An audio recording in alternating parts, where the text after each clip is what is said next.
खाना बहुत अच्छा बना लेती हो जसोदा, पर कब तक इस चूल्हे की आग में अपनी जवानी जलाती रहोगी? जब तक वो नहीं लौट आते। तुम अब ठीक हो गए हो भाई, तुम्हें अब शहर लौट जाना चाहिए। भाई मुझे भाई मत कहो जसोदा, मैं यहाँ सिर्फ पानी पीने नहीं आया था और नहीं रास्ता भटका था। क्या मतलब, तुम क्या कह रहे हो? मतलब सीधा है, वो दीनानाथ अब कभी नहीं आएगा। 10 साल हो गए जसोदा, वो रेत में दफन हो चुका है। अब इस रेगिस्तान में सिर्फ तुम हो और मैं हूँ। चुप हो जाओ, ऐसा मत बोलो। वो आएंगे, तुम यहाँ से चले जाओ। चली जाऊं? इतनी मुश्किल से तुम्हें ढूंढा है। वो बेवकूफ तो मर गया, पर मैं तुम्हें ऐसे मरने नहीं दूंगा। मैं तुम्हें वो सब दूंगा। तुम्हारे इरादे गलत हैं, हट जाओ मेरे रास्ते से। गलत या सही ये तो वक्त बताएगा, पर एक बात समझ लो, इस वीराने में तुम्हें बचाने वाला कोई नहीं है। या तो मेरा साथ चुनो या फिर इस तपती रेत में अकेली सड़ती रहो। क्या जसोदा अपने 10 साल के इंतजार को धोखा देकर इस अजनबी के गलत इरादों के आगे झुक जाएगी, या फिर इस रेगिस्तान में शुरू होगा एक नया खेल? जानने के लिए देखिए पूरी कहानी।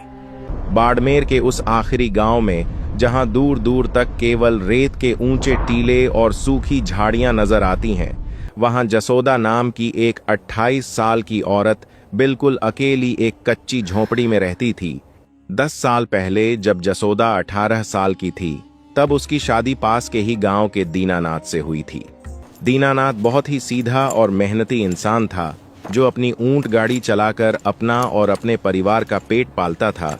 शादी के कुछ ही महीनों बाद की बात है, जब रेगिस्तान में भयंकर सूखा पड़ा था और गांव के इकलौते कुएं का पानी भी पूरी तरह से सूख गया था।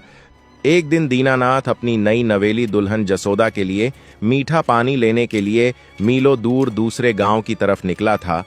जाते समय उसने जसोदा से वादा किया था कि वह शाम ढलने से पहले लौट आएगा और उसके लिए शहर से एक चांदी की पायल भी लेकर आएगा, जो उसने जसोदा के लिए बनवाने को दी थी। जसोदा बहुत खुश थी और उसने दीनानाथ को हंसते हुए विदा किया था। लेकिन उस दिन रेगिस्तान ने अपना सबसे खौफनाक और भयानक रूप दिखाया।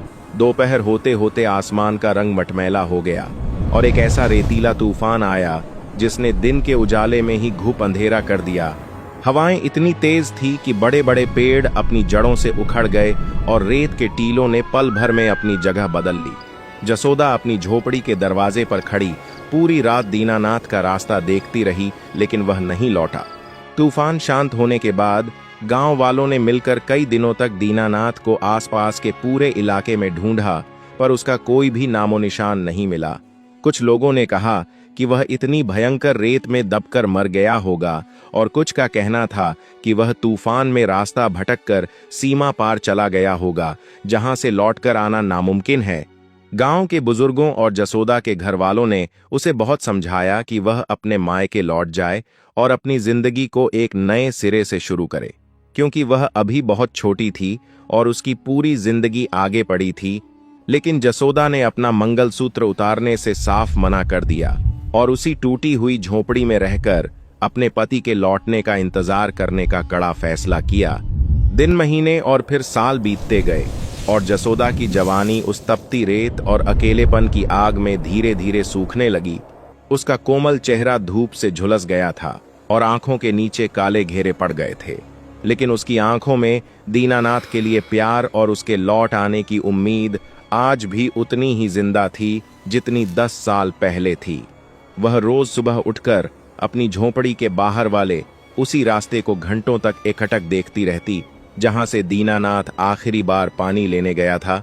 आज भी दोपहर की धूप इतनी तेज थी कि रेत बिल्कुल अंगारों की तरह जल रही थी और लू के थपेड़े शरीर की चमड़ी को चीर रहे थे।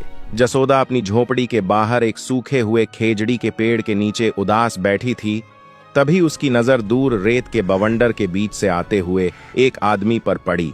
वह आदमी बुरी तरह से लड़खड़ा रहा था और ऐसा लग रहा था जैसे वह कई मीलों का सफर पैदल चलकर आया हो और अब उसके शरीर में एक कदम भी चलने की हिम्मत नहीं बची हो। जसोदा तुरंत अपनी जगह से उठी और उस अजनबी को बहुत ध्यान से देखने लगी। जैसे जैसे वह आदमी पास आया, जसोदा ने देखा कि वह कोई 25-26 साल का नौजवान था, जिसके कपड़े जगह जगह से फटे हुए थे और उसका चेहरा थकान और धूप की वजह से बेहाल था। वह लड़का झोपड़ी के पास पहुंचते ही धड़ाम से रेत पर गिर पड़ा और बहुत ही कमजोर आवाज में पानी पानी चिल्लाने लगा। जसोदा बिना कुछ सोचे तुरंत अपनी झोपड़ी के अंदर गई और एक मिट्टी के लोटे में ठंडा पानी लेकर बाहर आई। उसने उस अजनबी के सिर को सहारा देकर उठाया और उसे धीरे धीरे अपने हाथों से पानी पिलाया।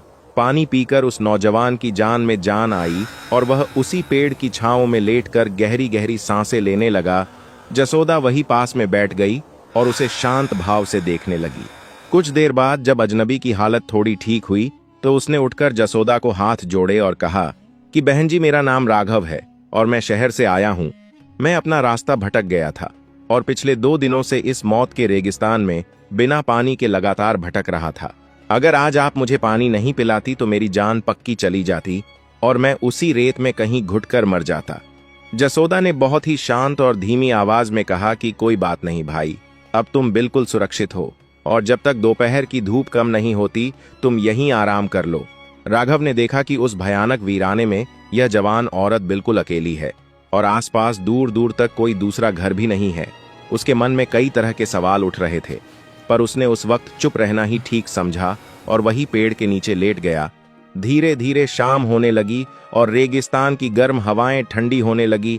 आसमान में सूरज डूबने लगा और एक अजीब सी उदासी छा गई। जसोदा ने झोपड़ी के बाहर अपना छोटा सा मिट्टी का चूल्हा जलाया और बाजरे की रोटियां सेकने लगी। राघव वहीं बैठा उसे काम करते हुए देख रहा था और आखिरकार उससे रहा नहीं गया। उसने बहुत ही झिझकते हुए जसोदा से पूछ ही लिया कि बहन जी, आप इस उम्र में इस सुनसान और डरावनी जगह पर बिल्कुल अकेली कैसे रहती हैं और आपके घर वाले कहाँ हैं? यह सवाल सुनते ही जसोदा के हाथ एक पल के लिए रुक गए और उसकी आंखों में 10 साल पुराना दर्द एक बार फिर से छलक आया। उसने एक गहरी सांस ली और बहुत ही धीमी आवाज में कहा कि भाई, मेरा घरवाला 10 साल पहले इसी रेत के भयानक तूफान में कहीं खो गया था। सब कहते हैं कि वो अब इस दुनिया में नहीं रहा, पर मेरा दिल कहता है कि वो एक दिन जरूर आएगा और मैं उसी के इंतजार में पिछले 10 सालों से यहाँ बैठी हूँ। जसोदा की बात सुनकर राघव पूरी तरह से सन्न रह गया। उसकी आंखें चौड़ी हो गई और वह जसोदा के चेहरे को एकटक देखने लगा। उसके माथे पर पसीना आ गया और उसने कांपती हुई आवाज में पूछा कि बहन जी, कहीं आपके पति का नाम दीनानाथ तो नहीं था, जो ऊंट गाड़ी चलाते थे? यह सुनते ही जसोदा के पैरों तले जमीन खिसक गई। उसके हाथ से चिमटा छूटकर नीचे गिर गया और वह बदहवास होकर राघव की तरफ देखने लगी। उसकी सांसें तेज हो गई और उसने रोते हुए पूछा कि तुम्हें मेरे दीनानाथ का नाम कैसे पता भाई, और क्या तुमने उन्हें कहीं देखा है? वह कहाँ है? राघव की आंखों से अचानक आंसू बहने लगे और वह जमीन पर घुटनों के बल बैठ गया। वह जोर जोर से रोने लगा और जसोदा के सामने हाथ जोड़कर बोला कि मुझे माफ कर दो बहन जी, मैं ही आपके 10 साल के आंसुओं का सबसे बड़ा गुनहगार हूं। जसोदा कुछ समझ नहीं पा रही थी और वह पागल जैसी हो गई थी। राघव ने रोते हुए अपनी 10 साल पुरानी कहानी बतानी शुरू की। उसने कहा कि 10 साल पहले जब मैं 15 साल का छोटा सा लड़का था तो मैं अपने माता पिता के साथ इसी रास्ते से शहर जा रहा था। हमारी गाड़ी रेत में बुरी तरह से फंस गई थी और उसी दिन वह भयानक रेतीला तूफान आ गया था। हम लोग प्यास और गर्मी से मरने वाले थे और तूफान हमें उड़ा ले जाने वाला था। तभी वहां से आपके पति दीनानाथ ऊंट गाड़ी लेकर पानी के साथ गुजर रहे थे। उन्होंने हमें अपनी ऊंट गाड़ी के पीछे छुपने को कहा और अपने हिस्से का सारा मीठा पानी हमें पिला दिया। उन्होंने मेरे माता पिता को तो उस गाड़ी के नीचे सुरक्षित कर दिया, लेकिन मुझे बचाते हुए एक बड़ा सा पेड़ टूटकर सीधा उनके ऊपर गिर गया। तूफान इतना ज्यादा तेज था कि हम उन्हें उस भारी पेड़ के नीचे से निकाल नहीं पाए और वो उसी रेत में हमारी आंखों के सामने हमेशा के लिए दफन हो गए। राघव बोलते बोलते जार जार रो रहा था और जसोदा अपनी जगह पर पत्थर की मूरत बन चुकी थी।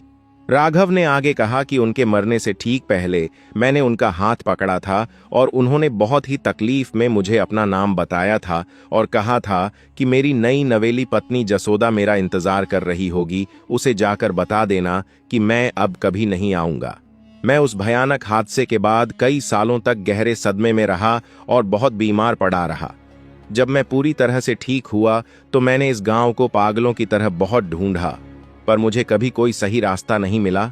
आज मैं सिर्फ आपको वही सच बताने के लिए इतने सालों से दर दर भटक रहा था, ताकि आपका ये दर्दनाक इंतजार हमेशा के लिए खत्म हो सके।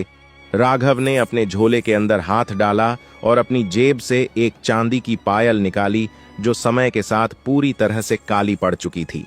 उसने वह पायल जसोदा के कांपते हुए हाथों में रखते हुए कहा कि दीनानाथ जी ने मरते वक्त अपनी जेब से यह पायल निकालकर मुझे दी थी और कहा था कि यह उन्होंने आपके लिए खास बनवाई थी।